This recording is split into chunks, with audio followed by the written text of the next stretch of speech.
ओम नमो भगवते वासुदेवाय। ओम नमो भगवते वासुदेवाय। ओम नमो भगवते वासुदेवाय। ओम अज्ञानतिमिरान्धस्य ज्ञानाञ्जनशलाकया चक्षुरुन्मिलितं येन तस्मै श्रीगुरुवे नमः। श्रीचैतन्यमनोभीष्टं स्थापितं येन भूतले स्वयं रूप कदा मह्यं ददाति सुखदादिकं वन्देऽहं श्रीगुरुं श्रीयुतपदकमलं श्रीगुरुं वैष्णवांश्च श्रीरूपं साग्रजातं सगणरघुनाथान्वितं तं सजीवं साद्वैतं सावधूतं परिजनसहितं कृष्णचैतन्यदेवं श्रीराधाकृष्णपादान् सगणललिता शिविशाखान्वितंश्च हे कृष्णा करुणा सिन्धु दीनबन्धो जगत्पते गोपेश गोपिका कांद राधा कांद नमोस्तुते तप्त कांचन गौरांगी राधे वृंदावनेश्वरी शबानो सुदे देवी प्रणमामि हरिप्रिये वाञ्छा कल्पतरुभ्यश्च कृपा सिन्धुभ्येव च पतितानां पावनेभ्यो वैष्णवेभ्यो नमो नमः।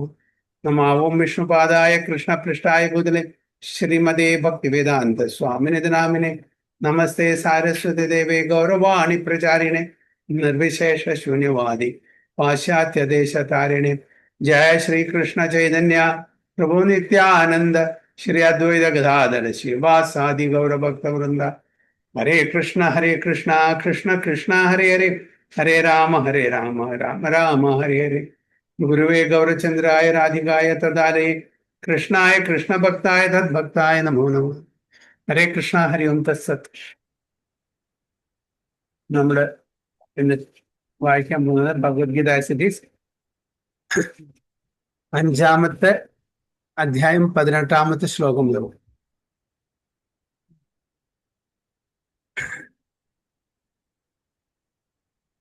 വിദ്യാ വിനയ സമ്പന്നേ ബ്രാഹ്മിണേ ഗവിഹസ്തിനി സുനി ചൈവ സ്വപാകേ ച പണ്ഡിതാ സമദർശിന. വിദ്യാ വിനയ സമ്പന്നേ ബ്രാഹ്മണേ ഗവിഹസ്തിനി സുനി ചൈവ സ്വപാകേ ച പണ്ഡിതാ സമദർശിന. ഹരേ കൃഷ്ണ. എല്ലാവരും അയച്ചോളൂ ഒരു പ്രാവശ്യം.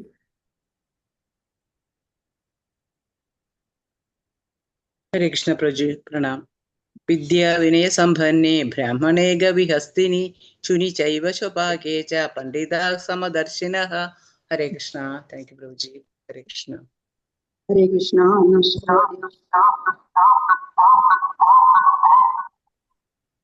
सॉरी। हरे कृष्णा। ओम नमो भगवते वासुदेवाय। विद्या विनय संपन्ने ब्राह्मणे गविहस्तिनि शुनिचैव स्वपाके च पंडिता समदर्शिना। हरे कृष्णा।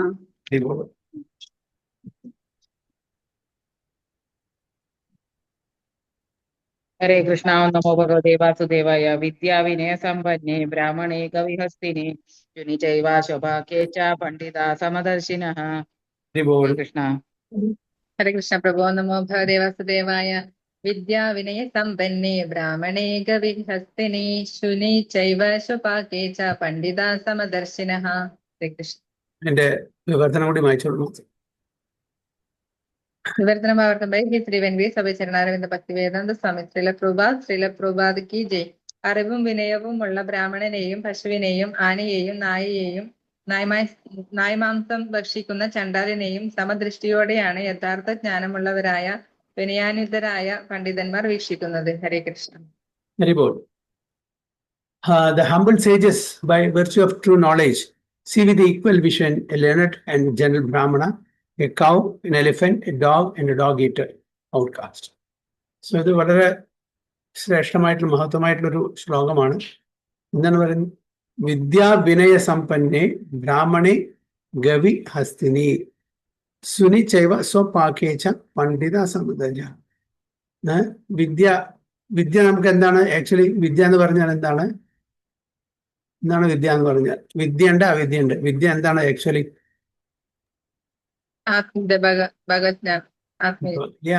ആത്മജ്ഞാനം അല്ലേ? ഭഗവാനെ പറ്റിയിട്ടുള്ള ജ്ഞാനം, ആത്മജ്ഞാനം. അപ്പോ നമ്മൾക്കും വിദ്യയുണ്ട്. നമ്മൾ സ്കൂളിൽ പോയിട്ടുണ്ട്, കോളേജിൽ പോയിട്ടുണ്ട്, യൂണിവേഴ്സിറ്റീസ് പോയിട്ടുണ്ട്, കുറെ ഡിഗ്രീസ് ഒക്കെ എടുത്തിട്ടുണ്ട്. Graduation, post graduation, PhD. ആ വിദ്യ കൊണ്ട് നമുക്ക് ഈ ജ്ഞാനം കിട്ടുമോ? നമുക്ക് ഈ വിനമ്രത, ഈ ഹ്യൂമിലിറ്റി കിട്ടുമോ? കിട്ടില്ല. അപ്പൊ അതുകൊണ്ട് അതിനെ ശരിക്കുള്ള വിദ്യ എന്ന് പറയുന്നില്ല. അത് ഭൗതിക ലോകത്തിൽ ജീവിക്കാൻ റാറ്റ് റൈസ് ആണ്. എങ്ങനെ നമുക്ക് മറ്റൊരാളെ അടിച്ച് താഴത്തേക്ക് വീഴ്ത്തി നമ്മൾ മീതെ പോയിരിക്കാം, അതാണ് ഈ ഭൗതിക ലോകത്തിലെ ജ്ഞാനം. ആ വിദ്യ കൊണ്ട് ഉപദേശിക്കുന്നത്. ശരിക്കുള്ള ഒരു വിദ്യ എന്ന് പറഞ്ഞാൽ ഋഷിവര്യന്മാരുടെ, ശുദ്ധ ഭക്തന്മാരുടെ അവരുടെ വിദ്യ. അവര് ആ വിദ്യ ഉണ്ടെങ്കിൽ അവരെന്തായി ഹംബിളായിരിക്കും. ത്രണാദപി സുനിച്ചേന തരോർ അപി സഹിഷ്ണുനാം അമാനീന മാനദേന കീർത്തനീയ സദാഹരി. ചേനമാപ്രഭു പറയുന്ന ശിക്ഷാക്ഷത്തില് തൃണ എന്ന് പറഞ്ഞാൽ ഒരു പുൽക്കൊടി അല്ലെ, അതിനേക്കാട്ടിലും എന്തായിരിക്കണം, നമ്മള് ഹംബിളായിരിക്കണം. അപ്പോ നമുക്കറിയാം, ഒരു പുല്ലിന്റെ മീതെ നാണ് ചവിട്ടി പോവുകയാണെങ്കിൽ താഴ്ന്നു പോകും. കുറച്ച് കഴിഞ്ഞാൽ വീണ്ടും അത് വീണ്ടും നമ്മൾ ചവിട്ടും, വീണ്ടും. അങ്ങനെ യാതൊരു പ്രൊട്ടസ്റ്റും ഒരു കംപ്ലൈന്റും ഇല്ല. തരോർ അഭിസഹിഷ്ണുനം, നമ്മുടെ ടോളറൻസ് അതിനെക്കാട്ടിലും ഇതായിരിക്കും. അതൊക്കെ ഒരു മരത്തിനേക്കാളും. മരം നമുക്ക് എല്ലാം തരുന്നു അല്ലേ. നമുക്ക് മരം വുഡ് തരുന്നു, നമുക്ക് വീടുണ്ടാക്കാം, ഫർണിച്ചർ ഉണ്ടാക്കാം, അതിൽ കായ്കനികൾ തരുന്നു, ഫലം, ലീവ്സ്, വെജിറ്റബിൾസ് അല്ലേ, പിന്നെ അങ്ങനെ ഒരുപാട് സാധനങ്ങൾ. അതിന് പുറമെ നമുക്ക് ഇത് തരുന്നു, ഷെയ്ഡും തരുന്നു, തണലും തരുന്നു. എന്നിട്ടും നമ്മൾ അതിനെ ആവശ്യത്തിനും അനാവശ്യത്തിനും അതിനെ മുറിച്ച് നമ്മൾ ഓരോ കാര്യത്തിനും ഉപയോഗിക്കുന്നു. ഈവൻ പെർമിഷൻ കൂടി മേടിക്കുന്നില്ല. വേദങ്ങളുടെ അടിസ്ഥാനത്തിൽ വിധി പ്രകാരം നമ്മൾ ഒരു മരം മുറിക്കുമ്പോൾ അതിനോട് പെർമിഷൻ മേടിക്കണം. അതിനുള്ള ചടങ്ങുകളുണ്ട്, റിച്വൽസ് ഉണ്ട്. എന്നിട്ട് അതിന് മുറിക്കാനും കൂടി പാടുള്ളൂ. ഇത്രയൊക്കെ ചെയ്തിട്ടും മരം എപ്പോഴെങ്കിലും കംപ്ലൈന്റ് ഉണ്ടോ? അത്രയും ടോളറേറ്റ് ചെയ്യും. അപ്പോ അമാനീന മാനദേന നമ്മൾ ഒരിക്കലും, അതായത് ഒരു ഹംബിൾ പേഴ്സണാലിറ്റി, ഹംബിൾ പേഴ്സൺ, ശുദ്ധ ഭക്തൻ ഒരിക്കലും മറ്റുള്ളവരിൽ നിന്ന് അതായത് ആദരവ് പ്രതീക്ഷിക്കില്ല. അതേസമയം അവരെല്ലാവർക്കും ആദരവ് കൊടുക്കുകയും ചെയ്യും, റെസ്പെക്ട് കൊടുക്കും. അങ്ങനത്തെ ഒരു വ്യക്തിയാണ് കീർത്തനീയ സദാഹരി എന്ന്. എപ്പോഴും അതായത് ഭഗവാന്റെ ഗ്ലോറിഫിക്കേഷൻ, ഭഗവാന്റെ സ്തുതി, ഭഗവാന്റെ കീർത്തി ഏത് സമയത്തും ചൊല്ലാൻ പറ്റും. അപ്പൊ എന്താണ് നമ്മളുടെ ക്വാളിഫിക്കേഷൻ? തൃണാദപി സുനിച്ചേന തരോർ അപി സഹിഷ്ണു അമാനീന മാനദേന കീർത്തനീയ സദാഹരി. രാധാനാഥ് സ്വാമി മഹാരാജ് പറയുന്നു, ഇതിന്റെ ഏലസ് ഉണ്ടാക്കിയിട്ട് നമ്മുടെ കഴുത്തിൽ കെട്ടണമെന്ന് ഈ ശ്ലോകത്തിന്റെ. കാരണം ഇത് എപ്പോഴും നമ്മുടെ റിമൈൻഡ് ചെയ്യണം, ഞാൻ അങ്ങനത്തെ ഒരു മൂഡിലായിരിക്കണം മറ്റുള്ളവരുടെ ഇടപെടുമ്പോൾ.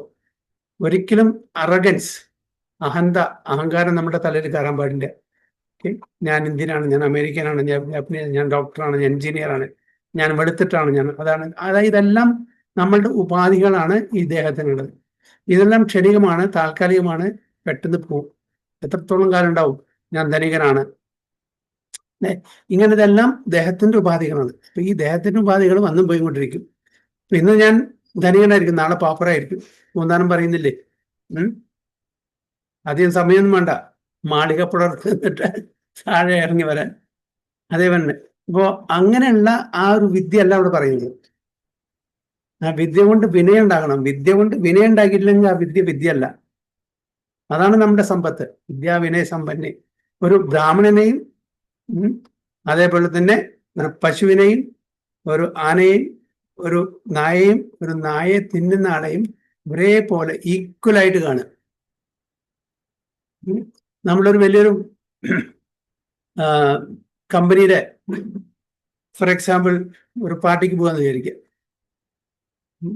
പാർട്ടിക്ക് പോകുമ്പോൾ അവിടെ വലിയ വലിയ റേറ്റുള്ള ആൾക്കാരൊക്കെ ഒരു സ്ഥലത്തുണ്ടായിരുന്നു, ചെറിയ ആൾക്കാരൊക്കെ വേറെ സ്ഥലത്തായിരിക്കും. ഒരുമിച്ച് ഇടകലർന്നിരിക്കാൻ പറ്റും നമുക്ക്? പറ്റില്ല. നേരെ മറിച്ച് സത്സംഗിൽ പോവാണ്, പ്രസാദം കൊടുക്കുകയാണ്, അവിടെ വലിയവൻ ചെറുവന്മാരുണ്ടോ? ഇന്ന് വലിയ കമ്പനിയിലത്തെ CEO ആണ്, വലിയ കമ്പനിയുടെ മാനേജിംഗ് ഡയറക്ടറാണ്, അല്ലെങ്കിൽ ഇദ്ദേഹം വലിയൊരു ഡിവോട്ടിയാണ്. ഓഫ്കോഴ്സ് നമ്മുടെ തീർച്ചയായിട്ടും വലിയ മഹാപുരുഷന്മാർ വരുമ്പോൾ അവർക്ക് അവരുടേതായിട്ടുള്ള ആദരം കൊടുക്കണം തീർച്ചയായിട്ടും. പക്ഷേ ഇവൻ അവരും കൂടി സാധാരണ എല്ലാവരും ഇടയിൽ വന്ന് കഴിക്കും, അവര് സെർവ് ചെയ്യും. അതാണ് ഹ്യൂമിലിറ്റി.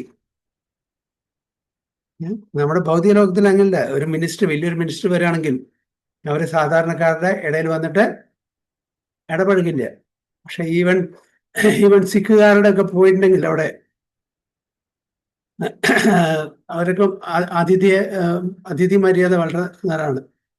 ഗുരുദ്വാരയിലൊക്കെ പോയിട്ടുണ്ടെങ്കിൽ ഓക്കെ, എല്ലാവരും എത്ര വലിയ ആൾക്കാരായിക്കോട്ടെ ഭൗതിക തലത്തിൽ അവർ ഭയങ്കര മീനിയനായിട്ടുള്ള സേവ അവർ ചെയ്യും. അതേപോലെ നമ്മളുടെ ഇതിൽ തന്നെ എല്ലാവരും എല്ലാ സേവയും മീനിയനായിട്ടുള്ള എത്ര വലിയ വലിയ ആൾക്കാരായിക്കോട്ടെ, മെറ്റീരിയൽ ലെവലിൽ വലിയ വലിയ പദവിയുള്ള ആൾക്കാരായിരിക്കും. പക്ഷേ ഭഗവാന്റെ മുമ്പിൽ എല്ലാവരും ഒരേപോലെയാണ്. നമ്മൾ പറഞ്ഞ ഹംബിൾ സേജസ് ഡിവോട്ടീസ്, ശുദ്ധഭക്തന്മാർക്ക് അങ്ങനെ ഒരു വേർതിരിവില്ല. അവരെ എല്ലാവരെയും ഒരേപോലെ കാണുന്നു. എന്താണ് ഒരേപോലെ കാണുന്നെന്ന് പറയാൻ കാരണം അവരുടെ എക്സ്റ്റേണൽ ഡ്രസ്സ് നോക്കിയിട്ടല്ല. എന്താണ് എക്സ്റ്റേണൽ ഡ്രസ്സ്? ശരീരം വെളുത്തിട്ടാണ്, കറുത്തിട്ടാണ്, ബ്രൗൺ ആണ്, പിന്നെ അവർ അമേരിക്കനാണ്, അവർ റഷ്യനാണ്, ഇന്ത്യനാണ്, അങ്ങനെയൊന്നുമല്ല നോക്കിയിട്ട്. എന്താണ്? ഭഗവാന്റെ അംശമാണ്, ആ ഡിവിനിറ്റിയാണ് നോക്കുന്നത്. Spirit soul. ഓക്കെ, ആ സ്പിരിറ്റ് സോള് ഇപ്പോൾ ആരെ നമ്മൾ ഇപ്പോൾ ഒരു ഇന്ത്യൻ എടുത്തോളൂ, ഒരു അമേരിക്കൻ എടുത്തോളൂ, ജാപ്പനീസിനെ എടുത്തോളൂ, ഓക്കെ, ഏതൊരു വർഗത്തിനെ എടുത്തോളൂ, സുന്ദരനെ എടുത്തോളൂ, സുന്ദരി എടുത്തോളൂ, അതേപോലെ ഏറ്റവും കാണാൻ ഭംഗിയില്ലാത്ത ഒരാൾ, അവരെല്ലാവരുടെയും ഫങ്ഷൻ സെയിം ആണ്, ഒരേപോലെയാണ് അല്ലെ? മനുഷ്യനാണെങ്കിൽ അവരുടെ ഫങ്ഷൻ എല്ലാം ഒരേപോലെ ആയിരിക്കും. അവരുടെ ഉള്ളിലുള്ള പ്രോപ്പർട്ടീസ്, ബ്ലഡ്, ബോണ്, പിന്നെ അതിൻ്റെ എല്ലാ എലിമെന്റ്സും നമ്മൾ നോക്കുകയാണെങ്കിൽ യാതൊരു വ്യത്യാസം ഉണ്ടാവില്ല. ഈ പുറമേയുള്ള സ്കിന്നിന് മാത്രമേ വ്യത്യാസമുള്ളൂ. Spirit soul remain the same. ഒരു അമേരിക്കന് 10% മോർ സ്പിരിറ്റ് ഉണ്ട് പറയാൻ പറ്റുമോ? അല്ലെങ്കിൽ ഇന്ത്യന് കുറവാണ്, അല്ലെങ്കിൽ റഷ്യന് കൂടുതലാണ്. സ്പിരിറ്റ് സോൾ എല്ലാവർക്കും ഒരേപോലെയാണ്. അതേപോലെ ഈവൻ നമ്മുടെ ശരീരഘടന, സ്ട്രക്ചർ ഓഫ് ദി ബോഡി, അപ്പിയറൻസിൽ വ്യത്യാസം ഉണ്ടായിരിക്കാം, പക്ഷെ ഉള്ളിലുള്ള ഫങ്ഷൻ, അമേരിക്കന്റെ കിഡ്നി ഒരു തരത്തിൽ ഫങ്ഷൻ ചെയ്യുന്നു, ഇന്ത്യന്റെ ആളുടെ കിഡ്നി വേറെ തരത്തിൽ ഇല്ല, ഒരു ഫങ്ഷൻ വ്യത്യാസമില്ല. അതുപോലെ spirit soul remain same irrespective of whether you are an Indian or American or Japanese or Russian, whoever it is, എല്ലാവരും. അപ്പൊ അതാണ് കാണുന്നത്. ഇതെല്ലാം നമ്മളുടെ ഒരു ആവരണമാണ്, നമ്മളുടെ ഒരു ഡ്രസ്സാണ്. ഇത് കവറിങ് മാത്രമാണ്. കവറിങ് ടെമ്പററി ആണ്, എത്ര കാലം ഉണ്ടാവും നമുക്ക് പറയാൻ പറ്റില്ല. പക്ഷെ അതിൻ്റെ ഉള്ളിൽ നമ്മളുടെ ഈ ഈവൻ പറയുന്നുണ്ടല്ലോ, നമ്മുടെ ബ്യൂട്ടി ഇറ്റ് സ്കിൻ ഡീപ്പ്. ഒരു സ്കിൻ ഡീപ്പ് എന്ന് പറഞ്ഞാൽ few millimetres, 1 mm, 2 mm, not more than that. അത് കഴിഞ്ഞാൽ എല്ലാവരും ഒരേപോലെ തന്നെ. ബ്ലഡ് സെയിം ആണ്, ബോൺ സെയിം ആണ്, ഫ്ലഷ് സെയിം ആണ്, ഒക്കെ സെയിം ആണ്, ഒരു വ്യത്യാസമില്ല. ഈ ആവരണം മാത്രം, ഈ കവറിങ് മാത്രം ഇറ്റ് മേ ലുക്ക് ഡിഫറെന്റ്. എല്ലാവരും ആഹാര നിദ്ര ഭയമായിത്തണം, എല്ലാവരും തന്നെ ആക്ടിവിറ്റി ചെയ്യുന്നത്. ഇതിലപ്പുറത്ത് ആരും ഒന്നും ചെയ്യുന്നില്ല. ഇതാണ് മെയിൻ പർപ്പസ്. ഇത് മൃഗങ്ങളും തന്നെ ചെയ്യുന്നത്, പക്ഷെ നമ്മൾ കുറച്ചും കൂടി സോഫിസ്റ്റിക്കേറ്റഡ് ആയിട്ട് ചെയ്യുന്നത് മാത്രം. ഒരു നായ സ്ട്രീറ്റിൽ കിടന്നുറങ്ങുന്നു, നമ്മൾ റൂമിലെ കോസി റൂമിലെ ഡൺലപ്പ് ബെഡിലെ AC ഒക്കെ ഇട്ടിട്ട് ബ്ലാങ്കറ്റൊക്കെ പുതച്ച് സുഖമായിട്ട് കിടന്നു. Activity remain same. വ്യത്യാസമുണ്ടോ? ഉറക്കം എന്നുള്ളത് ഒരു മൃഗത്തിനായാലും ശരി മനുഷ്യനായാലും ശരി സെയിം ആണ്. ആഹാരം അതും കഴിക്കുന്നു, നമ്മളും കഴിക്കുന്നു, ആക്ടിവിറ്റി റിമെയിൻ സെയിം. നമ്മൾ കുറച്ച് നന്നായിട്ട് മസാലയൊക്കെ വിട്ട് കുക്ക് ചെയ്ത് കുറച്ച് സ്വാദിഷ്ടമായിട്ട് കഴിക്കുന്നു. പക്ഷെ അവർക്ക് അതിനുള്ള അവസരമില്ല, അതിനുള്ള കോൺഷ്യസ്നെസ് ഇല്ല. അപ്പോൾ അത് പ്രകാരം അവർ റോ ആയിട്ട് കഴിക്കുന്നു. അതുപോലെ ഭയം, ഫിയർ, എല്ലാവർക്കും പേടിയുണ്ട്. ആരെങ്കിലും നമ്മളെ അറ്റാക്ക് ചെയ്യോ, ആരെങ്കിലും നമ്മുടെ സാധനങ്ങൾ എടുത്തുകൊണ്ട് പോകും, അങ്ങനെയുള്ള എല്ലാവർക്കും. അത് മൃഗങ്ങൾ കൊണ്ട് നമുക്കുണ്ട്. റീപ്രൊഡക്ഷൻ മൃഗങ്ങളും ചെയ്യുന്നുണ്ട്, മനുഷ്യനും ചെയ്യുന്നുണ്ട്. പിന്നെ എന്താണ് വ്യത്യാസം? മനുഷ്യൻ നമ്മൾ തമ്മിലുള്ള വ്യത്യാസം പിന്നെ എന്താണ്? ഇത് ആർക്കറിയാം?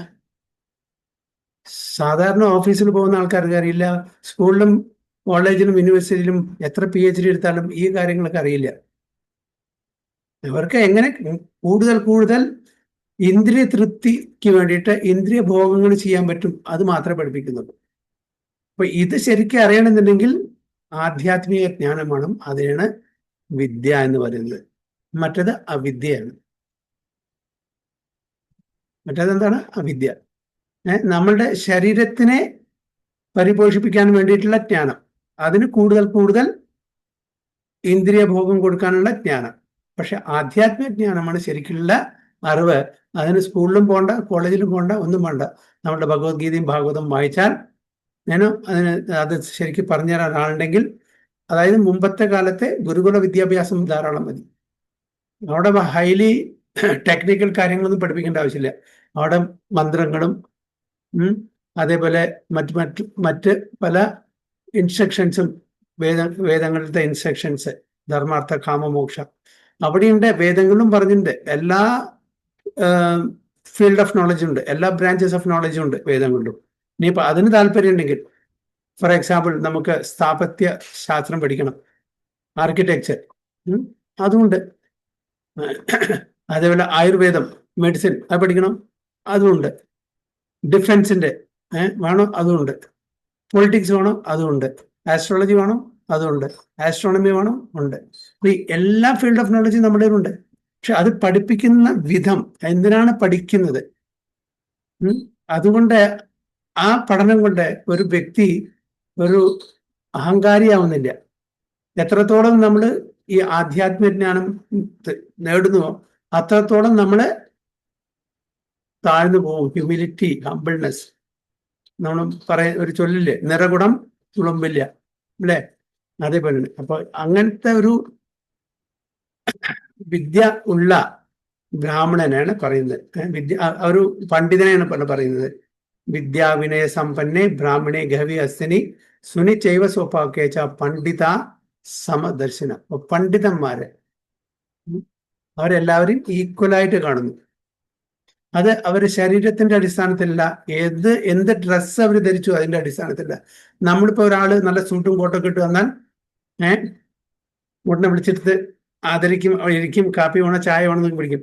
അതേ ആളെന്നെ നല്ല കാറിലൊക്കെ, വലിയ കാറിലൊക്കെ വന്ന് ഇറങ്ങി അതേ ആളിനെ ഒരു ബനിയനും മുണ്ടിട്ട് സൈക്കിൾ വന്നാൽ ആരെങ്കിലും അയൽപ്പൊക്കോട്ടെ വരുള്ളൂ. അപ്പൊ നമ്മളുടെ ആ ഒരു കൺസെപ്ഷൻ കൂടി അങ്ങനെ ഇത് കണ്ടും കേട്ടിട്ടേ വലിയൊരു ഇന്നയാളെ മിനിസ്റ്ററാണ് അല്ലെങ്കിൽ അതാണ്, അതേ ആളിനെ സാധാരണ ഡ്രസ്സിൽ വന്ന നമ്മൾ ഗവനിക്കും കൂടിയില്ല. അപ്പൊ എന്താണ് നമ്മൾ എന്താ നോക്കുന്നത് അവിടെ? എന്താണ് നോക്കുന്നത്? എക്സ്റ്റേണലേ നോക്കുന്നുള്ളൂ, എക്സ്റ്റേണൽ മാത്രമേ നോക്കുന്നുള്ളൂ. ഇതാണ് ഭൗതിക വിദ്യ എന്ന് പറഞ്ഞത്. അപ്പൊ ഇവിടെ ഒരു ലേണഡ്, അതായത് പണ്ഡിതൻ പറഞ്ഞാൽ അത് ബ്രാഹ്മണനായിക്കോട്ടെ, ഒരു പശു ആയിക്കോട്ടെ, ഒരു ആനയായിക്കോട്ടെ, നായ ആയിക്കോട്ടെ, നായ കഴിക്കുന്ന മനുഷ്യനായിക്കോട്ടെ, ഡോഗ് ഈറ്റർ, ചണ്ടാല, ഔട്ട്കാസ്റ്റ്, ഒരു പണ്ഡിതൻ അവരെല്ലാവരും ഈക്വലായിട്ട് കാണുന്നുണ്ടെങ്കിൽ അദ്ദേഹത്തിന്റെ ആ നോളജ്, അറിവ്, അല്ലെ, ആ ഹ്യൂമിലിറ്റി, അതാണ് ഇവിടെ ഭഗവാൻ അർജുനോട് പറഞ്ഞു കൊടുക്കുന്നത്. അപ്പൊ അർജുനോടും അതാണ് പറയുന്നത്, എക്സ്റ്റേണൽ നോക്കിയിട്ട് ഒരാളെ നമ്മളെ ജഡ്ജ് ചെയ്യാൻ പാടില്ല. എക്സ്റ്റേണൽ ടെമ്പററി ആണ്. എല്ലാവരും എൻ്റെ അംശങ്ങളാണ്. വാംശ ജീവലോകെ ജീവഭൂത സനാതൻ, എൻ്റെ പാട്ടൻ പാസനാണ്. അപ്പൊ അതുകൊണ്ട് ഈക്വലായിട്ട് കാണണം. ഈവൻ ഭഗവാൻ ഭഗവത്ഗീത അല്ല പറയുന്നത്, സമോഹം സർവഭൂതേഷു നമേദേശു അസ്തി നാപ്രിയ ഏ ഭജന്തി തും മാമപ്യ മയി തേഷു ചാപ്യ. സമോഹം സർവഭൂതേഷു, മനുഷ്യര് മാത്രമല്ല പറഞ്ഞത്, സർവഭൂതേഷു 84 ലക്ഷം യോനികളിലുള്ള എല്ലാ ജീവജാലങ്ങളെയും ഭഗവാൻ ഒരേപോലെ കാണുന്നു, ന്യൂട്രലായിട്ട് കാണുന്നു, ഈക്വലായിട്ട് കാണുന്നു. ഒരാൾക്കും ഒരു സ്പെഷ്യാലിറ്റി ഇല്ല. പണ്ട് സ്പെഷ്യാലിറ്റി ഉണ്ടേനും പിന്നത്തെ സ്റ്റാൻസിൽ എന്താ പറയുന്നത്? ഏ ഭജന്തി തും മാം ഭക്തിയ മയി തേഷു ചാപ്യ. ആരാണോ ഞാൻ പറയുന്നതനുസരിച്ച് എന്നെ ഉപാസിച്ച് ജീവിക്കുന്ന അവരോട് എനിക്ക് സോഫ്റ്റ് കോർണർ ഉണ്ട്. അത് സർവ്വസാധാരണ അല്ലേ? അതിനെന്തൊരു ഒരു തെറ്റ്. വീട്ടില് അച്ഛനും അമ്മയ്ക്ക് 4 കുട്ടികളുണ്ട്. 2 കുട്ടികൾ പറയുന്നതെല്ലാം അനുസരിച്ച് ഒരു ഇതുമില്ല, ഒരു കംപ്ലൈന്റും ഇല്ല. അച്ഛനും അമ്മയും പറയുന്നതിന് മുമ്പ് അവർ ആഗ്രഹിക്കുന്ന സമയം ഞാൻ വിളിച്ച 2 കുട്ടികള് തലതെറിച്ചതാണ്, ഒന്നും കേൾക്കില്ല, വൃത്തക്കേടേ ചെയ്യുള്ളൂ. അപ്പൊ ഈ അനുസരിക്കുന്ന കുട്ടികളുടെ ഒരു സ്പെഷ്യൽ കോണർ ഉണ്ടാവില്ലേ അമ്മയ്ക്കും അച്ഛനും, അല്ലേ?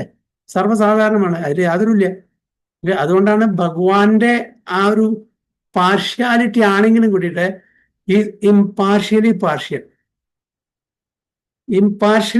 കാണിച്ചാൽ ഹീസ് ഈക്വൽ. പക്ഷെ അതേ സെയിം സമയം അദ്ദേഹത്തിന് ഒരു പാർഷ്യാലിറ്റി, ഒരു സോഫ്റ്റ് കോർണർ തൻ്റെ ഭക്തന്മാരോടുണ്ട്. അത് പാർഷ്യാലിറ്റി അല്ല, അത് അവരുടെ സറണ്ടറൻസ്, അവരുടെ സറണ്ടറൻസിന്റെ കാരണം കൊടുക്കുന്ന ഒരു സ്പെഷ്യൽ കൺസിഡറേഷനാണ്. അതാണ് നമ്മൾ മനസ്സിലാക്കേണ്ടത്. ക്ലാസ്സിൽ 30 കുട്ടികളുണ്ട്. ആ 30 കുട്ടികൾക്കും ഈക്വലായിട്ടാണ് നമ്മൾ പഠിപ്പിച്ചു കൊടുക്കുന്നത് ടീച്ചർ.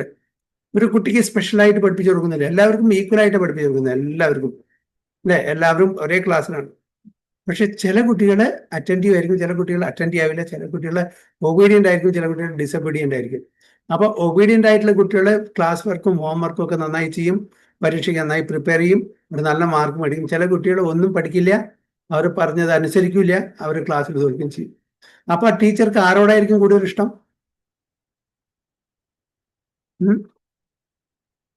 ആരോടായിരിക്കും? നന്നായിട്ട് പഠിക്കുന്നുണ്ട്. നന്നായി പഠിക്കും. അപ്പൊ അതിനെ നമുക്ക് പക്ഷപാതം എന്ന് പറയാൻ പറ്റുമോ? എല്ലാവർക്കും ഈക്വൽ ഓപ്പർച്യൂണിറ്റി കൊടുക്കുന്നുണ്ട്. ടീച്ചർ എല്ലാവരെയും ഒരേപോലെ പഠിപ്പിക്കുന്നു, ഈക്വൽ ഓപ്പർച്യൂണിറ്റി. അപ്പൊ അവിടെ ടീച്ചർ പാർഷ്യാലിറ്റി കാണിക്കാൻ ഒരു കുട്ടിക്ക് മാത്രം കൂടുതൽ പറഞ്ഞു കൊടുക്കുന്നു, ഒരു കുട്ടിയെ അങ്ങനെയില്ല, ഈക്വൽ എല്ലാവർക്കും ഒരേപോലെ ഒരേ സമയത്ത് പഠിപ്പിക്കുന്നു. അപ്പൊ അതെങ്ങനെ പാർഷ്യാലിറ്റി ആവുക? ചില ആൾക്കാർ പറയുമോ ഭഗവാൻ അവരോട് മാത്രമേ ഇഷ്ടമുള്ളൂ, ഗോപികമാരോട് മാത്രമേ ഇഷ്ടമുള്ളൂ, ഗോപന്മാരോട്. ഭഗവാൻ എല്ലാവരും ഈക്വലാണ്, ഒരു ഇതുമില്ല. പക്ഷെ നമുക്ക് തോന്നുകയാണ്, നമ്മൾ ഭഗവാൻ പറയുന്ന അതനുസരിച്ച് ജീവിക്കുന്നില്ലെങ്കിൽ, നമ്മൾ അനുസരിക്കുന്നില്ലെങ്കിൽ നമ്മൾ ഭഗവാൻ എങ്ങനെ കുറ്റപ്പെടുത്താൻ പറ്റില്ല. എല്ലാവർക്കും ഒരേപോലെ ഓപ്പർച്യൂണിറ്റീസ്, അവസരങ്ങൾ തരുന്നുണ്ട് ഭഗവാൻ. അപ്പൊ നമ്മളുടെ സൈഡിൽ നിന്നുള്ള, നമ്മുടെ ഭാഗത്തു നിന്നുള്ള ആ കുറവാണ് നമുക്ക് അങ്ങനെ തോന്നിപ്പിക്കുന്നത്. അപ്പൊ ഇവിടെ ഹംബിൾ സേജസ്, ശുദ്ധഭക്തന്മാരെ, അവരുടെ ആ ഹ്യൂമിലിറ്റി, അവരുടെ ഈ പൊസിഷൻ, വിനമ്രതനെ പറ്റി പറയുന്നത്. ഒരാളെയും അതായത് വലുതും ചെറുതായിട്ടുള്ള ഈക്വലായിട്ടേ കാണുള്ളൂ. അതാണ് അവരുടെ ആ ക്വാളിറ്റി, അതാണ് വിദ്യ. അതാണ് വിദ്യ കൊണ്ടും വിനയും ആ സമ്പന്നമായിട്ടുള്ള ആ ഒരു പൊസിഷൻ എന്നാണ് ഇവിടെ ഭഗവാൻ അർജുനോട് പറയുന്നത്. So Krishna conscious person does not make any distinction between species and or caste. നമ്മുടെ ഇടയിലും ഡിഫറെന്റ് കാസ്റ്റ് ഉണ്ട്, ബ്രാഹ്മണ, ക്ഷത്രിയ, വൈശ്യ, ശൂദ്ര. അതിലും താഴെ ചണ്ടാല, അങ്ങനെ ഒരുപാടുണ്ട്. പുളിന്ത, പുംസ, എന്താ പറയാ ഖസാസ്, അങ്ങനെ ഒരുപാട് അല്ലേ, ലോവർ ദൻ ചണ്ടാല ഓൾസോ. അപ്പോൾ അവരൊന്നും ആ സ്പീഷീസ്, ആ വർഗം അല്ലെങ്കിൽ ജാതി, അതിന്റെ അടിസ്ഥാനത്തിൽ ഒരു ഡിവോട്ടി അവരെ തരംതിരിക്കില്ല. എല്ലാവർക്കും ഈക്വൽ ഓപ്പർച്യൂണിറ്റി കൊടുക്കും. എങ്ങനെ ഭഗവാൻ ഈക്വൽ ഓപ്പർച്യൂണിറ്റി കൊടുക്കുന്നു, അതേപോലെ ഭക്തന്മാരും ഈക്വൽ ഓപ്പർച്യൂണിറ്റിയാണ് കൊടുക്കുക. സോ ദാറ്റ് ബ്രാഹ്മണ and the outcast may be different from the social point of view, or a dog, a cow and an elephant may be different from the point of view of species, but these differences of body are meaningless from the viewpoint of a learned transcendence. നേരത്തെ പറഞ്ഞ പോലെ, അതായത് ബ്രാഹ്മണനും ക്ഷത്രിയും വൈശ്യനും ശൂദ്രനും ചണ്ടാലനും ഒരു social point of വ്യൂന്ന് വ്യത്യാസം. നമ്മൾ equal status കൊടുക്കില്ല, that's fine. അതേപോലെ മൃഗങ്ങളിൽ താഴെയുള്ള യോനികളുടെ സ്പീഷീസ്, അതും ആ ഡിഫറെന്റ് പോയിന്റ് ഓഫ് സ്പീഷീസ്. പക്ഷെ ഇത് സ്പിരിച്വലി നമുക്ക് നോക്കുമ്പോൾ എന്താണ്? Meaningless from the view point of learned transcendentalism. ഭക്തന്മാരെ അതാണ് കാണുന്നത്, എല്ലാവരും ഭഗവാന്റെ പാർട്ട് ആൻഡ് പാർസൽ എന്ന തരത്തിലാണ് കാണുന്നത്. അതുകൊണ്ട് ഒരു മൃഗത്തിന്റെ ശരീരത്തിലുള്ള ഒരു ജീവാത്മാവിനെ അവര് മനുഷ്യരായിട്ട് ഇടപഴകുന്ന പോലെ ചെയ്യോ? ഇല്ല. കോൺഷ്യസ്നെസ് ലെവൽ ഡിഫറെന്റ് ആണ്. അത് നമ്മൾ മനസ്സിലാക്കിയിട്ട് അതനുസരിച്ചുള്ള ആ ഡിസ്റ്റൻസോ ആ ഡിഫറെന്റ് വേസ് ഓഫ് അപ്രോച്ചോ നമ്മൾ സ്വീകരിക്കും, തീർച്ചയായിട്ടും അതിന് തെറ്റില്ല. പക്ഷെ അവരെ തരം താഴ്ത്തി കാണാൻ പാടില്ല.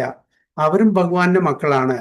അവര് നിർഭാഗ്യവശാൽ അവരുടെ കർമ്മത്തിന്റെയും ഗുണത്തിന്റെയും അടിസ്ഥാനത്തിൽ അവർക്ക് വേറൊരു ശരീരം കിട്ടി, വേറെ ഗുണങ്ങളിൽ വന്ന് ജനിച്ചു, അത്രേ ഉള്ളൂ. പക്ഷേ സ്പിരിറ്റ് റിമൈൻസ് ദ സെയിം. അപ്പോൾ അതിന്റെ പിന്നിലുള്ള സ്പിരിറ്റാണ് ഇവിടെ പറഞ്ഞു കൊടുക്കുന്നത്. ഒരാളെയും നമ്മളെ ഡിസ്ക്രിമിനേറ്റ് ചെയ്യാൻ പാടില്ല on the basis of body, on the basis of species. അപ്പൊ ശുദ്ധഭക്തന്മാരുടെ ആ ഒരു തലം ഇവിടെ ഭഗവാൻ അർജുനന് പറഞ്ഞു കൊടുക്കണം. So this is due to their relationship to the Supreme. For the Supreme Lord, by his plenary portion as Paramatma, is present in everyone's heart. അത് മാത്രമല്ല, എല്ലാവരുടെയും, ഒരു മനുഷ്യന്റെ ഹൃദയത്തിനും ഒരു മൃഗത്തിന്റെ ഹൃദയത്തിനും ഒരു പക്ഷിയുടെയും ഒരു വൃക്ഷത്തിന്റെയും എല്ലാവരുടെയും ഹൃദയത്തിലെ പരമാത്മാവായിട്ട് ഭഗവാൻ കുടികൊള്ളുന്നുണ്ട്. ജീവാത്മാവിന്റെ കൂടെ തന്നെ ഉണ്ട്. അതിൽ യാതൊരു വ്യത്യാസവുമില്ല. ഓക്കെ, ഞാൻ പശു, മൃഗം, ഞാൻ അവിടെ ഇരിക്കില്ല, അവരുടെ ഹൃദയത്തിൽ ഇരിക്കില്ല എന്ന് ഭഗവാൻ പറയുന്നില്ല അല്ലെ. അപ്പൊ എല്ലാവർക്കും ഈക്വൽ ആണ് ഭഗവാൻ. So such an understanding of the Supreme is real knowledge. As far as the bodies are concerned, in different castes or different species of life, the Lord is equally kind to everyone because he treats every living being as a friend, yet maintains himself as Paramatma, regardless of the circumstances of the living entities. ഏത് ശ്ലോകത്തിലാണ് ഭഗവാൻ പറയുന്നത്? അതായത് ഭഗവാൻ എല്ലാവരുടെയും സുഹൃത്താണെന്നുള്ളത് ഭഗവത്ഗീതയിലെ ഏത് ശ്ലോകമാണ്? സുഹൃദം സർവഭൂത സുഹൃദം സർവഭൂതാന. അതിന്റെ എന്താണ് ആദ്യം?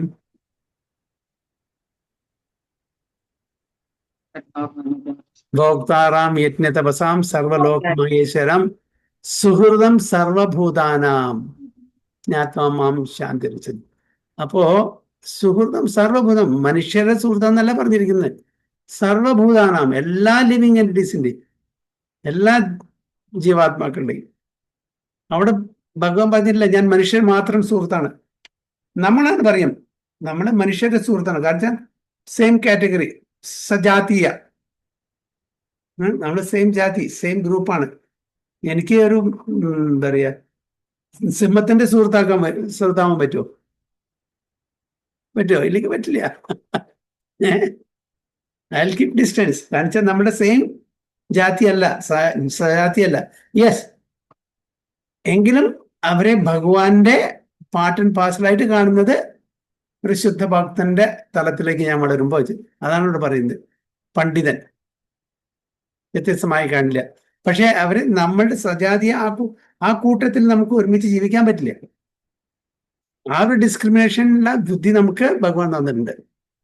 നമ്മൾ ഒരുമിച്ച് ഒരേപോലെ കാണണം, എല്ലാം ഭഗവാന്റെ മക്കളായിട്ട് കാണണം. പക്ഷെ അതിന്റെ അർത്ഥം നമ്മൾ ആ സിംഹത്തിനെ ചെന്ന് കെട്ടിപ്പിടിക്കണമെന്നല്ല.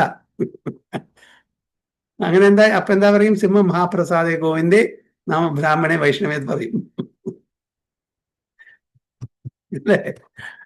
അപ്പോ അതിന്റെ ആ റൈറ്റ് പെർസ്പെക്റ്റീവിൽ മനസ്സിലാക്കുക മാത്രം.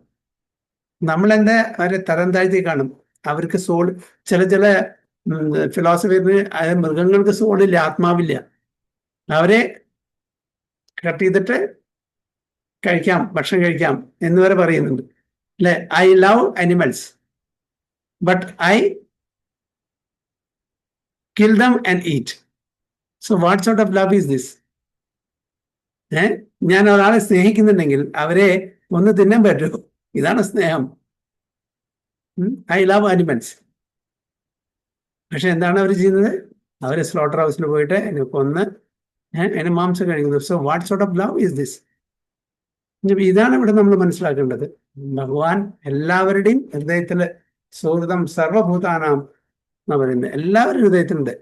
അപ്പോ ആ ഭഗവാന്റെ പാർട്ട് ആൻഡ് പാർസലാണ്. എങ്ങനെ നമ്മൾ ഭഗവാന്റെ പാർട്ട് ആൻഡ് പാർസലാണ്, അതേപോലെ മൃഗങ്ങളും മറ്റെല്ലാ ജീവജാലങ്ങളും ഭഗവാന്റെ പാർട്ട് ആൻഡ് പാർസലാണ്.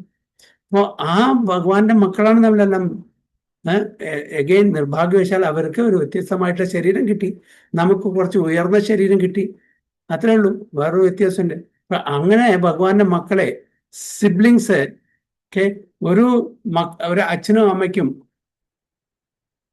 5-6 കുട്ടികളുണ്ട്. ഒരു കുട്ടി ഹാൻഡിക്യാപ്ഡ് ആണ്. അപ്പൊ അച്ഛനും അമ്മ എന്താ കൂടുതൽ അറ്റൻഷൻ ആർക്കാ കൊടുക്കേണ്ടത്? ഹാൻഡിക്യാപ്ഡ് ആയിട്ടുള്ള ആ കുട്ടിക്കാണ്. പക്ഷെ ഇവിടെ എന്താ ചെയ്യണേ? ഹാൻഡിക്യാപ്പ് എന്ന് പറഞ്ഞാൽ അതായത് താഴ്ന്ന ശരീരമുള്ള മൃഗങ്ങളോ പക്ഷികളോ അങ്ങനെയുള്ള അവരെ കൊന്ന് തിന്നാണോ വേണ്ടത്? നമ്മൾ അതാണ് ഇവിടെ നടക്കുന്നത്. അവർക്കും കൂടി നമുക്ക് പ്രാർത്ഥിക്കണം, അവർക്കും വേണ്ടി നമ്മൾ പ്രാർത്ഥിക്കണം. അവർക്കും നല്ലൊരു മനുഷ്യ ശരീരം കിട്ടിയിട്ട് അവർക്ക് ഭഗവത് പ്രാപ്തി പറ്റുകയും അതിനുവേണ്ടി പ്രാർത്ഥിക്കുക. ചൈതന്യ മഹാപ്രഭു ജാരിഖണ്ഡ് ഫോറസ്റ്റ് കൂടെ പോകുമ്പോൾ ഹരേ കൃഷ്ണ മഹാമന്ത്രം എല്ലാവരും ചാൻഡ് ചെയ്യാൻ പറഞ്ഞു, എല്ലാ മൃഗങ്ങളോടും. എല്ലാ മൃഗങ്ങളും ചാൻഡ് ചെയ്യാൻ തുടങ്ങി. അവർക്കൊക്കെ എക്സ്റ്റാറ്റിക് അത് വന്നു. ഹരേ കൃഷ്ണ മഹാമന്ത്രം വെച്ചാൽ സാധാരണ മൃഗങ്ങൾ ചാൻഡ് ചെയ്യാൻ പറ്റില്ല, പക്ഷെ ഭഗവാന്റെ കൃപ കൊണ്ട് അവരും ചാൻഡ് ചെയ്യാൻ തുടങ്ങി. അപ്പൊ അതാണ് ഈവൻ ഭഗവാനും കൂടി ആഗ്രഹിക്കുന്നത്. So the Lord as Paramatma is present both in the outcast and in the Brahmana, although the body of a Brahmana and that of an outcast are not at the same. Okay? നമ്മൾ പറഞ്ഞ പോലെ ഭഗവാന്റെ ആ പരമാത്മാ സ്വരൂപം, അതായത് എന്താണ്, all pervasive form of the supreme Lord പരമാത്മ ഇപ്പൊ എല്ലാവരുടെ ഹൃദയത്തിലുണ്ട്. അത് ശരീരം നോക്കിയിട്ടല്ല ഭഗവാൻ. അപ്പൊ അതുകൊണ്ട്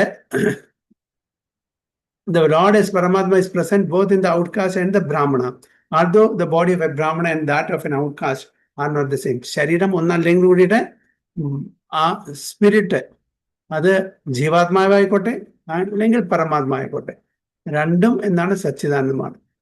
എല്ലാവരുടെ ഹൃദയത്തിലും സച്ചിദാനന്ദമായിട്ടുള്ള ജീവാത്മാവുണ്ട്, സച്ചിദാനന്ദമായിട്ടുള്ള പരമാത്മാവും കുടികൊള്ളുന്നുണ്ട്. അതുകൊണ്ട് ശരീരത്തിന്റെ ഇതനുസരിച്ച് നമ്മളെ അവരെ ഡിസ്ക്രിമിനേറ്റ് ചെയ്യാൻ പാടില്ല, ഒരേപോലെ കാണണം. അതാണ് ഒരു പണ്ഡിതൻ എന്നാണ് ഇവിടെ പറയുന്നത്. The bodies are material productions of different modes of material nature, but the soul and the super soul within the body are of the same spiritual quality. അപ്പോൾ നമ്മുടെ എല്ലാവരുടെയും ഭൗതിക ലോകത്തിൽ ജീവിക്കുന്ന എല്ലാവരുടെയും ശരീരം എന്താണ്, അത് മെറ്റീരിയൽ പ്രൊഡക്ഷനാണ്, ജഡവസ്തുക്കളെ കൊണ്ടുണ്ടാക്കിയത്. ഭൂമിരാപ്പോ അനലോ വായു ഖം മനോ ബുദ്ധി അഹങ്കാരം, അല്ലെ? അങ്ങനെ ഈ 8 സെപ്പറേറ്റഡ് എലിമെന്റ്സ് കൊണ്ട് ഉണ്ടായിരിക്കുന്നതാണ് നമ്മളുടെ ശരീരം, അതായത് സ്ഥൂല ശരീരം, സൂക്ഷ്മ ശരീരം. അത് വ്യത്യസ്തമായിരിക്കും വ്യത്യസ്ത ജീവജാലങ്ങൾക്ക്, വ്യത്യസ്ത യോനികളിൽ ജനിക്കുന്ന ആൾക്കാർക്ക്. പക്ഷെ അതിൻ്റെ ഉള്ളിൽ കുടികൊള്ളുന്ന ജീവാത്മാവിനും പരമാത്മാവിനും യാതൊരു വ്യത്യാസവുമില്ല. എല്ലാവരുടെയും എല്ലാം സച്ചിദാനന്ദമാണ് എന്ന് നമ്മൾ മനസ്സിലാക്കുക. Same spiritual quality.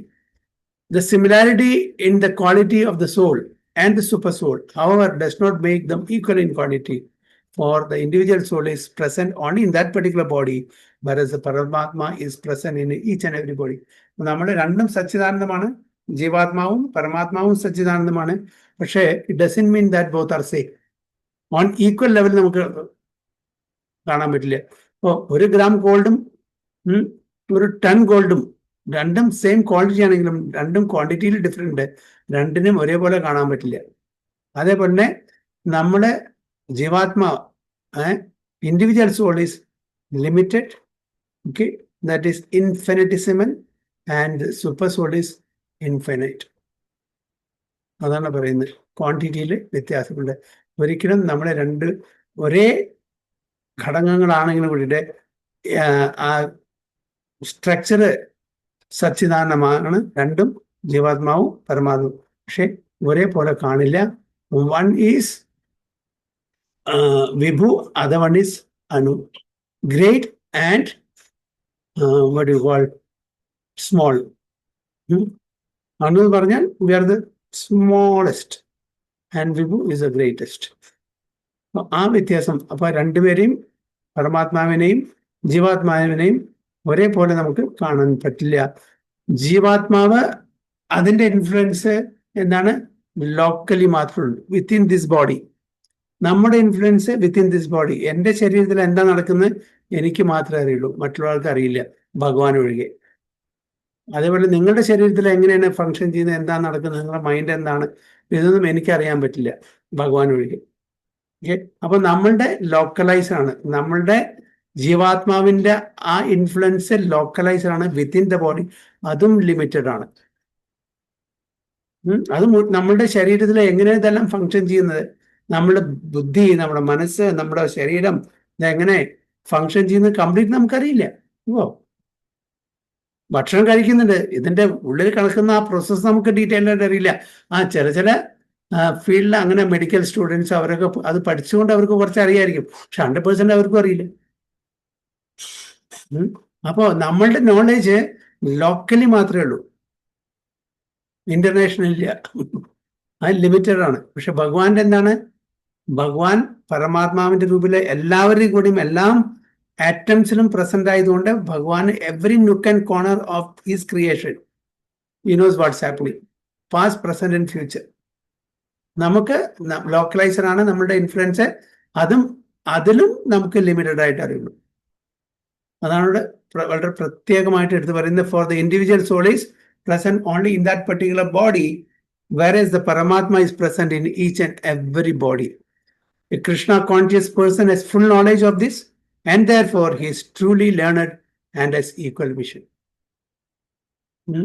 Krishna conscious person has full knowledge of this. ഒരു ഡിവോട്ടിക്ക് ഇതിന്റെ ജ്ഞാനം മുഴുവനുണ്ട്, അതുകൊണ്ട് അദ്ദേഹം ഒരു പണ്ഡിതനാണ്. അതാണ് പണ്ഡിതൻ എന്ന് പറഞ്ഞാൽ, ലേണഡ്. അല്ലാണ്ട് എഞ്ചിനീയർ, ഡോക്ടർ, ശാസ്ത്രജ്ഞൻ, ഇതൊന്നും പണ്ഡിതൻ എന്നല്ല. അവർ വയറ്റുപഴപ്പിന് വേണ്ടി എന്തൊക്കെ ചെയ്തു മാത്രം. പണ്ഡിതൻ പറഞ്ഞാൽ ആത്മീയമായിട്ടുള്ള ജ്ഞാനമുള്ളവൻ, സ്പിരിച്വലി ലേണഡ് ഈസ് പണ്ഡിത. അവർക്ക് മാത്രമേ ഈക്വൽ വിഷൻ ഉണ്ടാവുള്ളൂ. The similar characteristics of the soul and super soul are that they are both conscious, eternal and blissful. അപ്പൊ ആത്മാവിന്റെയും പരമാത്മാവിന്റെയും ആ സ്വഭാവം, ക്യാരക്ടറിസ് എന്താണ്? അവർ രണ്ടും കോൺഷ്യസ് ആണ്, എറ്റേണൽ ആണ്, ബ്ലിസ്ഫുൾ ആണ്. ജീവാത്മാവും പരമാത്മാവും എന്താണ്? കോൺഷ്യസ്, അവബോധമുണ്ട്, എറ്റേണൽ ശാശ്വതമാണ്, ബ്ലിസ്ഫുൾ ആനന്ദമയമാണ്. പക്ഷെ എങ്കിലും കൂടിയും ഡിഫറൻസ് ഉണ്ട് അവിടെ. എന്താണ് ഡിഫറൻസ്? അടുത്തതിൽ പറയുന്നത്, but the difference is that the individual soul is conscious within the limited jurisdiction of the body, whereas the super soul is conscious of all the bodies. The super soul is present in all the bodies without distinction. അപ്പോൾ രണ്ടും conscious ആണ്, രണ്ടും eternal, രണ്ടും blissful ആണ്. അപ്പൊ എന്താണ്? Individual soul, ജീവാത്മാവിന്റെ conscious limited jurisdiction of the body, നമ്മളുടെ ശരീരത്തിൽ മാത്രം ഒതുങ്ങി നിൽക്കുന്നു, അതൊന്ന് അപ്പുറത്ത് നമ്മളുടെ കോൺഷ്യസ് പോകുന്നില്ല. പക്ഷെ എറ്റേണൽ ആണ്,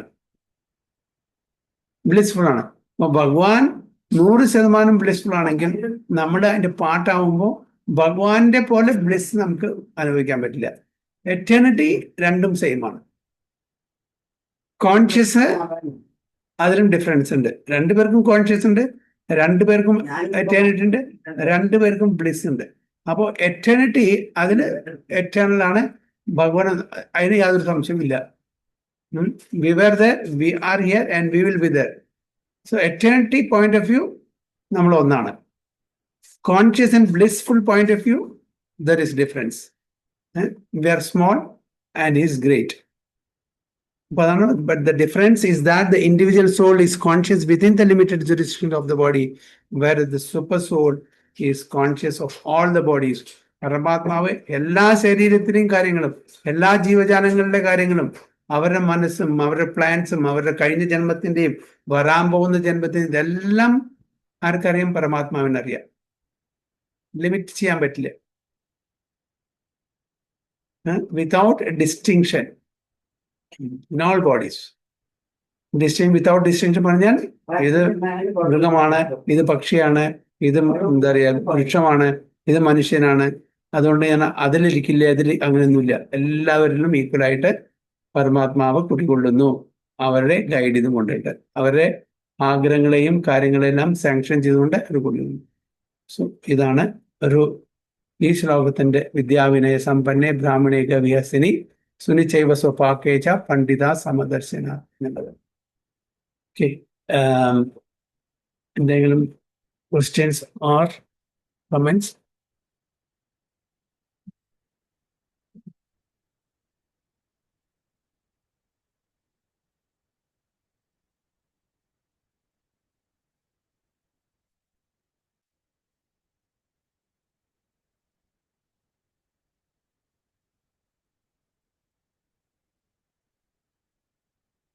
No.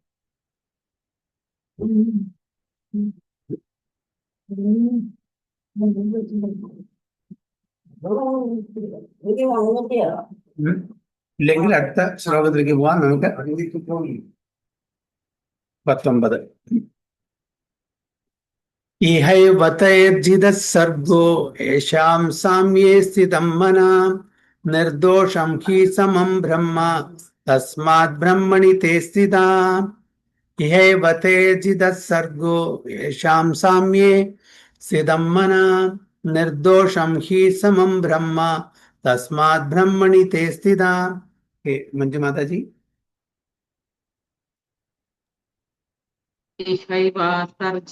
തൈർജിതാ സർഗോ യേഷാം സാമ്യേ സ്ഥിതം മനാ നിർദോഷം ഹി സമം ബ്രഹ്മ തസ്മാത് ബ്രഹ്മണി തേ സ്ഥിതാം. സാവിത്രി മാതാജി. ഹരേ കൃഷ്ണ.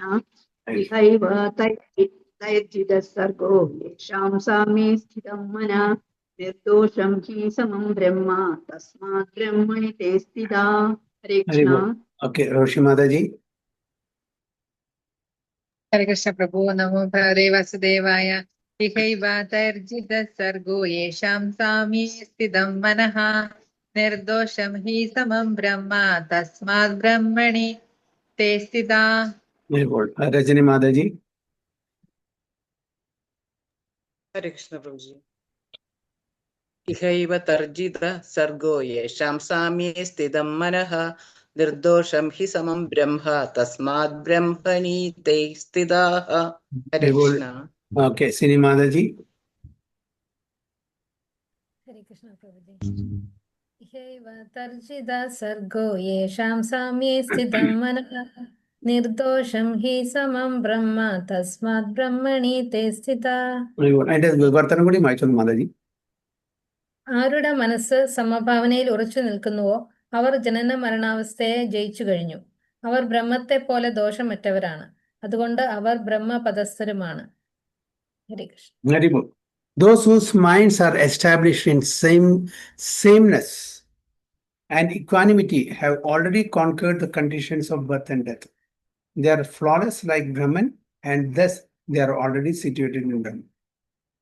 ഭഗവാൻ അതിന് കൂടുതൽ എക്സ്പ്ലനേഷൻ കൊടുക്കുകയാണ്.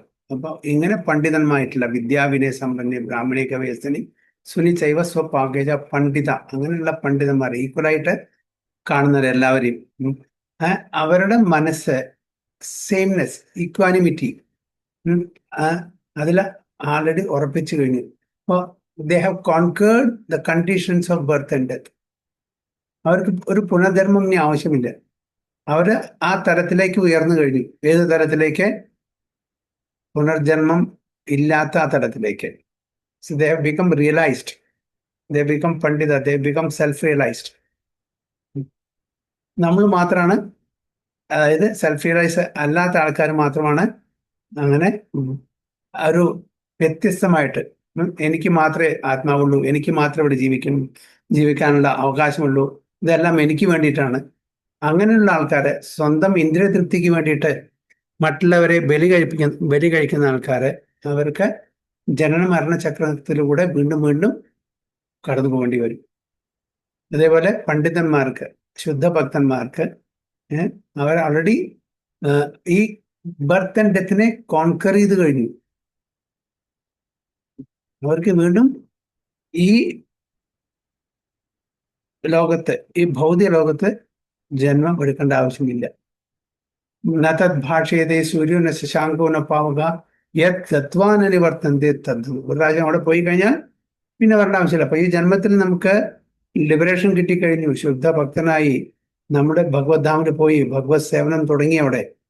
പിന്നെ അവിടെ നമുക്ക് ഒരു തിരിച്ചു വരവ്. So we go with one way ticket. ശുദ്ധഭക്തനായി കഴിഞ്ഞാൽ we go with one way ticket, തിരിച്ചു വരേണ്ട ആവശ്യമില്ല. അപ്പോൾ നമ്മുടെ ഈ ജനനത്തിനെയും മരണത്തിനെയും കോൺകർ ചെയ്തു. കാരണം ജനനം മരണം ആർക്കാണ്? ആത്മാവിനല്ല. ജനനം മരണം ആർക്കാണ്? ശരീരത്തിനാണ്. അപ്പോൾ എത്രത്തോളം കാലം ഈ ഭൗതിക ലോകത്ത് നമ്മൾ ജീവിക്കുന്നു, അപ്പൊ നമുക്ക് ശരീരം മാറിക്കൊണ്ടേയിരിക്കും. ഇപ്പോൾ നമുക്ക് ഭാഗ്യവശാൽ മനുഷ്യ ശരീരം കിട്ടിയിട്ടുണ്ട്. അടുത്ത ജന്മം എന്ത് ശരീരം കിട്ടും നമ്മുടെ ഇതിനാശ്രയിച്ചും നമ്മളുടെ ആഗ്രഹങ്ങളെയും നമ്മുടെ കർമ്മത്തെയും അനുസരിച്ചിരിക്കും. ചിലപ്പോൾ നമുക്ക് ഭഗവത്ധാമിൽ പോകാം, സച്ചിദാനന്ദമായിട്ടുള്ള ശരീരം കിട്ടാം നമ്മുടെ ശുദ്ധഭക്തരായ. അതല്ല നമ്മൾ നല്ല കർമ്മങ്ങൾ സുകൃതി ഒരുപാട് ഏൺ ചെയ്തിട്ടുണ്ടെങ്കിൽ, സമ്പാദിച്ചിട്ടുണ്ടെങ്കിൽ നമുക്ക് ഉപരിലോകങ്ങളുടെ ഡെബി ഗോഡ്സ് ആയിട്ട് പോവാം, ഓക്കെ, ഡെനിസൻസ് ആയിട്ട് പോവാം. അല്ല പാപകർമ്മങ്ങളാണ് കൂടുതൽ ചെയ്തിട്ടുണ്ടെങ്കിൽ നമുക്ക് ലോവർ സ്പീഷീസിൽ മൃഗങ്ങള്, പക്ഷികള്, അതേപോലെ മത്സ്യങ്ങള്, അങ്ങനെ പോവാം. അല്ലെങ്കിൽ താഴ്ന്ന ലോകത്ത് അതള വിതള സുതള പോലുള്ള അങ്ങനത്തെ ലോകങ്ങളിലേക്ക് പോവാം. പാപികളാണ് അല്ലെങ്കിൽ നിരീശ്വരവാദികളാണ്, അവരൊക്കെ എവിടേക്കാ പോവുക? അവർ ഭഗവാനിൽ നിന്നും എത്രയും ദൂരം പോകും. അപ്പൊ അവർക്ക് താഴത്തിലുള്ള ലോകം, ലോവർ പ്ലാനറ്റ് സിസ്റ്റത്തിൽ പോകേണ്ടി വരും. വിശ്വാസമില്ലാത്ത ആൾക്കാർക്ക്, അസുരന്മാർക്ക്, ഏത്തീസ്റ്റിന് അവരുടെ സ്ഥാനം അവരുടെ ലോവർ പ്ലാനറ്റ് സിസ്റ്റം. പാപകർമ്മങ്ങൾ കൂടുതൽ ചെയ്യുന്ന ആൾക്കാർക്ക് പാപയോനി എന്ന് പറഞ്ഞാൽ ലോവസ്റ്റ്, മൃഗങ്ങളുടെയും ബേർഡ്സിന്റെയും അക്വാറ്റിക്സിന്റെയും വൃക്ഷങ്ങളുടെയും അങ്ങനെയുള്ള. കാരണം വെച്ചാൽ അവിടെ എന്താണ്, അവിടെ അവബോധം ഡെവലപ്പ് ആയിട്ടില്ല, അതുകൊണ്ടാണ് അവർ അങ്ങനത്തെ. അപ്പോൾ പിന്നെ എത്രയോ life times through set path കൂടെ, അതായത് പ്രകൃതി നിയമത്തിലൂടെ അവർ സ്ലോ ആൻഡ് ഗ്രാജുവൽ അവർ ഡെവലപ്പ് ചെയ്തിട്ട് ഉയർന്ന സ്പീഷീസിൽ, ഉയർന്ന യോനികളിൽ ജനിച്ച് അവസാനം വീണ്ടും മനുഷ്യ ജന്മം കിട്ടണമെങ്കിൽ എത്രയോ കോടി ജന്മങ്ങൾ എടുക്കേണ്ടി വരും. അവസാനം ഈ മനുഷ്യ ജന്മം കിട്ടിക്കഴിഞ്ഞാൽ നമുക്ക് എവിടെ പോകാൻ പറ്റും? ഭഗവത്ധാമിൽ പോകാൻ പറ്റും. പക്ഷെ ആ മനുഷ്യ ജന്മം നമ്മൾ പാഴാക്കിയാലോ, വീണ്ടും നമുക്ക് മറ്റുള്ള യോനികളിൽ ജനിച്ച് വീണ്ടും ക്രമമായിട്ട് ഉയർന്നു വന്ന് മനുഷ്യജന്മം. അപ്പൊ ഇതൊരു നെവർ എൻഡിങ് പ്രോസസ്സായിട്ട് വരും.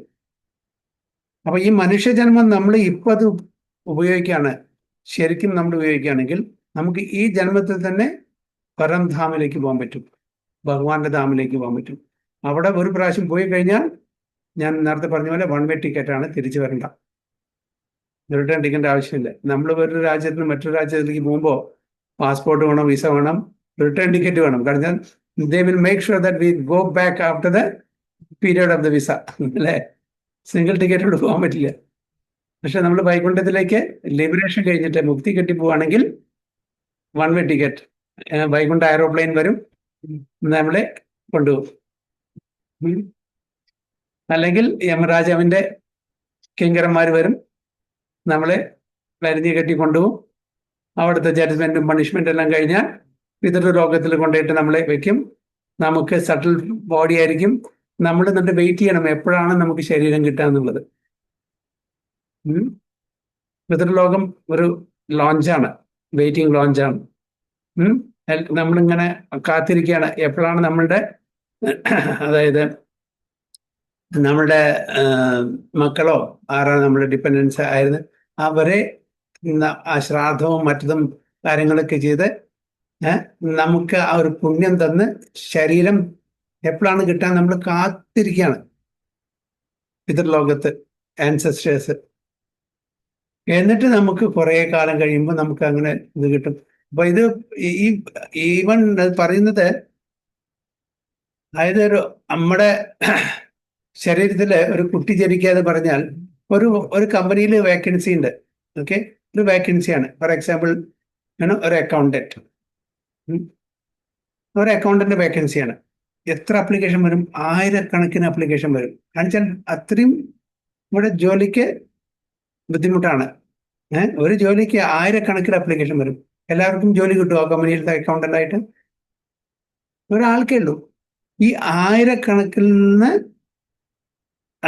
അത് ഷോർട്ട് ലിസ്റ്റ് ചെയ്ത് ഒരാളെ അവരെടുക്കുള്ളൂ. അതേപോലെ തന്നെ ഈ അമ്മയുടെ ഗർഭപാത്രത്തില് through the semen of father enters many souls എന്ന് പറയുന്നത്. Not one, many souls. അതില് ഒരു ഫോർച്ചുനേറ്റ് സോൾ മാത്രമാണ് ഭാഗ്യവാൻ. ആലോചിച്ചു, ബാക്കിയെല്ലാം റിജക്ഷനാണ്. വീണ്ടും അവർ ട്രൈ ചെയ്യണം. അതായത് നമ്മൾ അതിൽ 1,000 അപ്ലിക്കേഷൻ ജോലി കിട്ടുള്ളൂ. ആ ബാക്കി 999 വീണ്ടും വേറെ ജോലിക്കാണ്. അങ്ങനെയാണ്. അത്രയും ആൾക്കാരുടെ അത്രയും സോഴ്സിൽ ഒരു ഫോർച്ചുനേറ്റ് സോളിനെ അവിടെ എൻട്രി ഉള്ളൂ. ആലോചിച്ചൊക്കെ നമ്മളുടെ ആ ഒരു പാത്തറ്റിക് കണ്ടീഷൻ, ഒരു ശരീരം കിട്ടാൻ ഇറ്റ്സ് നോട്ട് ഈസി. നമ്മൾ പാപകർമ്മങ്ങൾ ചെയ്ത് നമ്മൾ യമലോകത്ത് പോയി അവിടുത്തെ ശിക്ഷയെല്ലാം കഴിഞ്ഞ് നമ്മൾ പിതൃലോകത്തിൽ അവിടെ ലോഞ്ചിൽ താമസിച്ച് വെയിറ്റ് ചെയ്യണം. നമുക്ക് എപ്പോഴാണ് ആ ഭാഗ്യം, ആ ഒരു ലോട്ടറി ടിക്കറ്റ് കിട്ടിയാൽ ലോട്ടറി കിട്ടുന്ന പോലെയാണ് നമുക്ക് ശരീരം കിട്ടുന്നത്. എല്ലാവർക്കും കിട്ടില്ല. എന്നിട്ട് ശരീരം കിട്ടിയാലോ അതേത് ശരീരം? മനുഷ്യന്റെ കിട്ടുമോ അറിയില്ല, മൃഗത്തിന്റെ കിട്ടുമോ അറിയില്ല. അത് കിട്ടിക്കഴിഞ്ഞാൽ മനുഷ്യന്റെ കിട്ടിയെന്ന് വിചാരിക്കുക, വീണ്ടും നമ്മൾ എന്താണ് തഥൈവം, വീണ്ടും അതേ പാപകർമ്മങ്ങൾ. പിന്നെ എപ്പോഴും നമുക്ക് മോക്ഷം കിട്ടുക. അപ്പൊ നമുക്ക് കിട്ടിയ ഈ അവസരം, ഈ മനുഷ്യജന്മം നമ്മൾ പാഴാക്കിയാൽ പിന്നെ നമുക്ക് വീണ്ടും മനുഷ്യജന്മം എപ്പോൾ കിട്ടും നമുക്ക് അറിയാൻ പറ്റില്ല.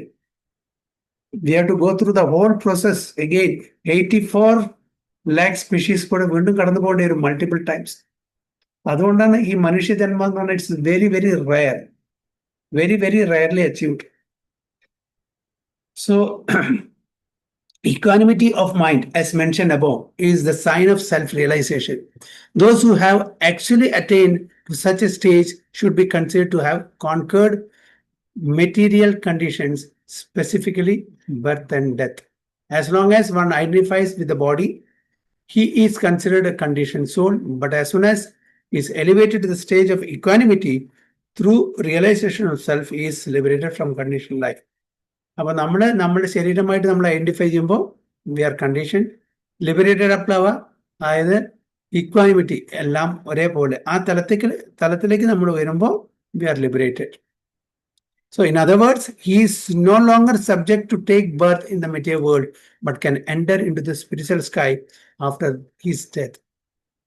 അപ്പൊ അങ്ങനെ ഒരു ലിബറേറ്റഡ് പേഴ്സൺ എന്ന് പറഞ്ഞാൽ ആ തലത്തിലേക്ക് വളർന്ന ഇക്വാനിമിറ്റി എത്തുന്ന ഉടനെ ഈ ജന്മത്തിൽ തന്നെ ഭഗവത്ധാമിലേക്ക് പോകാനുള്ള അവസരം കിട്ടുന്നതാണ്.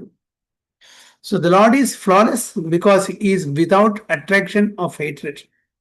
Similarly when a living entity is without attraction of or hatred, he also becomes flawless and eligible to enter in to the spiritual sky.